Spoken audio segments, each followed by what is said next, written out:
வணக்கம். சிவன் ஜோதிடம். இந்த ஜோதிட சேனலில் குரு பகவானை பற்றிய பலன்கள் தான் இது.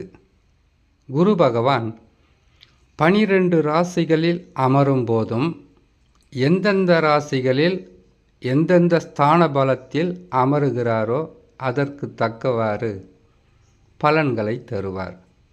இப்போது ஜென்ம குரு தருகின்ற பலன்கள் இப்படித்தான் இருக்கும். ஜென்மகுரு நீங்கள் எந்த ராசியிலனா பிறந்திருக்கலாம். உங்களுடைய சொந்த ஜாதகத்தில் சந்திரனுடன் குரு பகவான் சேர்ந்திருந்தால் அதுவும் ஜென்மகுரு தான். ஆனால் அது யோகமாக செயல்படும். அது குரு சந்திர யோகம். நாம் இப்போ பார்க்கக்கூடிய இந்த பதிவு கோச்சாரம் என்று சொல்லக்கூடிய கிரகங்கள் பயிற்சி பெறுது இல்லையா. குரு பகவான் வருஷத்துக்கு ஒரு முறை பயிற்சி ஆவார்.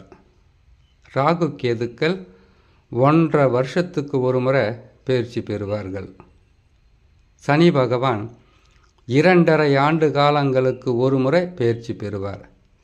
மற்ற உபகிரகங்கள் என்று சொல்லக்கூடிய சூரியன், செவ்வாய், புதன், சுக்கிரன் இவர்கள் மாதக்கோள் மாதந்தோறும் பயிற்சி பெறுவார்கள். சந்திரன் மட்டும் 12 ராசிகளை 30 நாட்களில் கடந்து செல்வார். இதுதான் பயிற்சி காலங்கள் சொல்வாங்க. கோச்சாரம், கோல் சாரத்தை தான் கோச்சாரம் என்று சொல்வார்கள். அதனால் சொந்த ஜாதகத்தில் இருக்கக்கூடிய குரு பகவானை வைத்து சொல்லக்கூடிய பலன்கள் இல்லை. கோல்சாரம் என்று சொல்லக்கூடிய கிரக பயிற்சி காலங்களில் ஜென்ம குருவாக குரு பகவான் அமருகின்ற காலத்தில் என்ன பலன்களை தருவார். 12 ராசியும் இதை பொறுமையாக எடுத்துக்கலாம். ஏன்னு கேட்டிங்கன்னாக்கா 12 ராசிக்குமே எப்பயாவது ஒரு முறை ஜென்ம குருவாக வந்தே ஆக வேண்டும் குரு பகவான். அந்த காலங்களில் கூட ஜென்ம குரு வந்தால் இந்த பலன்கள் நடக்கும் என்பதை 100% நம்ப வேண்டாம். ஜென்ம குரு என்றாலே இப்படி தான் இருக்குமான்னு பயமும் வேணாம். ஒருவேளை உங்கள் சொந்த ஜாதகத்தில் குரு பகவான் ஆட்சி பெற்று உச்சம் பெற்று கேந்திர திரிகோணங்களில் பலமாக இருந்தால் நான் சொல்லக்கூடிய இந்த பாதகங்கள் பாதியாக குறைந்துவிடும். எதற்காகனா ஜோதிட ரீதியாக ஜோதிட ரகசியங்களில் சொல்லப்பட்டிருப்பதும் மற்றவர்களுக்கு ஜாதகத்தை பார்த்து ஜென்ம குரு வராருங்க, மிக கவனமாக இருங்க, இதை பற்றியும் சொல்வது தான் இந்த பதிவு. சொல்லி இருக்கும், நல்லபடியாக நடந்திருக்கு அதே மாதிரி. ஆகையால் நீங்களும் இதை நீங்கள் பின்பற்றினால் இப்பொழுது ஜென்ம குருவாக இருப்பவர்கள் மட்டுமல்ல, இதற்கு பிறகும் ஜென்ம குருவாக வரக்கூடிய குரு பகவான் வந்தால் இது நடக்கும் என்பதை மனதில் நிறுத்தி கொண்டாலே உங்களுக்கு இது எல்லாம் நடக்கும் இல்லை அப்படின்ற ஒரு பயமும், அதனால் வரக்கூடிய அந்த கெடு பலன்களை நீங்கள் அனுபவிக்கும்போது இது சரியாக தான் சொல்லியிருக்காங்க என்கின்ற அளவுக்கு சிந்தனையும் ஏற்பட்டு உங்களுக்கு வரக்கூடிய சிறு பிரச்சனைகளை கூட அறிந்து கொள்வதற்காக சொல்லக்கூடியது தான் இது.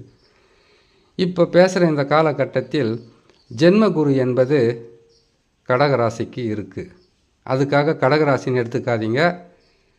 குரு பகவான் வக்ரம் பெறுகின்ற பலன்களும் இருக்கும். ஒரு வருஷம் ஒரு ராசியில் இருந்து பலன்களை கொடுத்ததா இது வரைக்கும் ஜோதிடத்தில் சொல்லப்படலை. அவர் பயிற்சி பெற்று ஒரு ராசியில் இருப்பார், சில மாதங்களில் வக்ரம் பெறுவார். அதற்கு பிறகு வக்ரம் நிவர்த்தி பெறுவார்.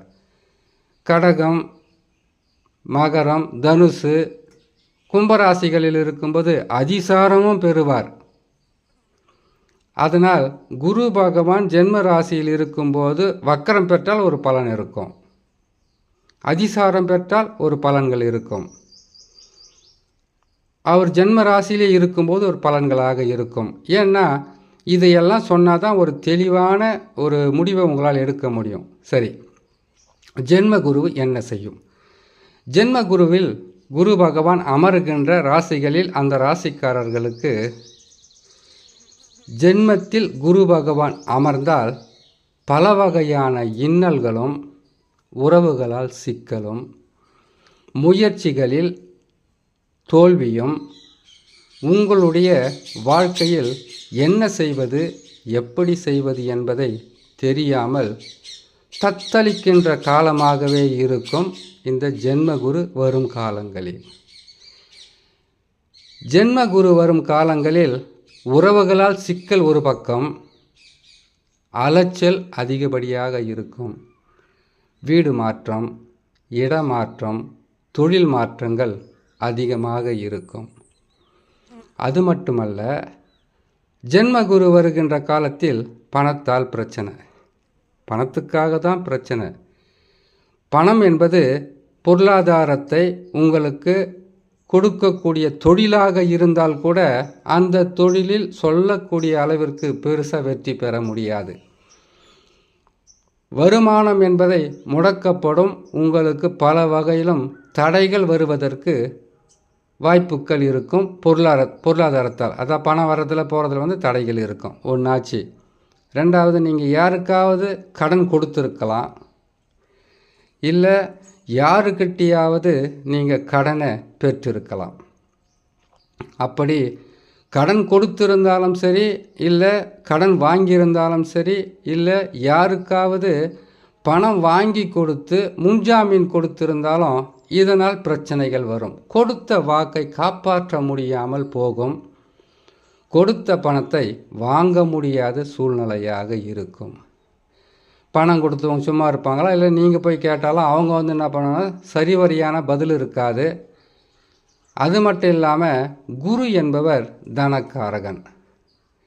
தனக்காரகன்னா பணத்தால் பிரச்சனை, கொடுக்கல் வாங்கலால் பிரச்சனை, முன்ஜாமீன் நின்னதால் பிரச்சனை, நீங்கள் முன்ன நின்று ஒரு வார்த்தை சொன்னதால் பிரச்சனை, கொடுத்த வாக்கை காப்பாற்ற முடியாமல் பல வகையிலும் கஷ்டங்களை கொடுப்பது. அது மட்டும் இல்லை, உறவுகளால் சிக்கல்.